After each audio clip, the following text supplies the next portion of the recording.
তুমি যদি রবীন্দ্রনাথ হতে, আমি হতাম নতুন বৌঠান। সূর্যাস্ত জোড়া সাঁকোর ছাদে, বৈশাখী ঝড়, নতুন বাঁধা গান। তোমার তখন 23-24, তোমার গায়ে পিরান দুধ সাদা। সকালবেলা ভৈরবী সুর বাজে, বাঁধানো ঘাটে বজরাটিও বাঁধা।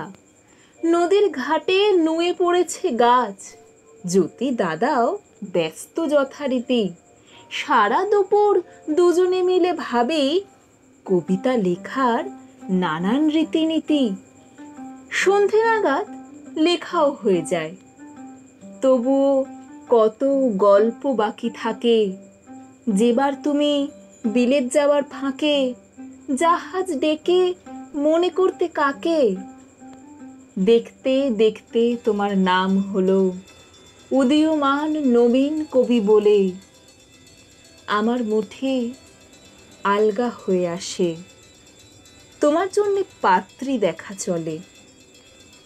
তুমি নতুন বন্ধু পেয়ে যাও, আমার তো আর কেউই তেমন নেই। গোপনে রাখা ঘুমের বড়ি নিয়ে হারিয়ে যায় আলোক বর্ষেই। সেই ঘটনার বছর দুয়েক পরে তুমি আমার পরিত্যক্ত ঘরে এসে দেখতে ধুলো জমেছে কাঁচে। হঠাৎ হাওয়ায় বইয়ের পাতা ওড়ে, তুমি তখন মন্ত্রমুগ্ধ হয়ে বসে পড়তে পালঙ্কের কাছে। ডাকতে মৃদু, নতুন বৌঠান কোথায় তুমি।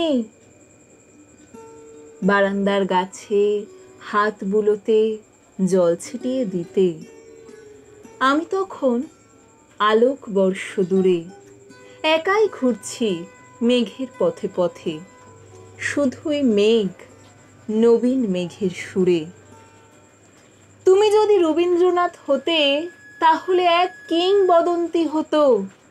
বাংলা ভাষা, বাংলা কবিতায় আমিও হতাম কাদম্বরীর মতো।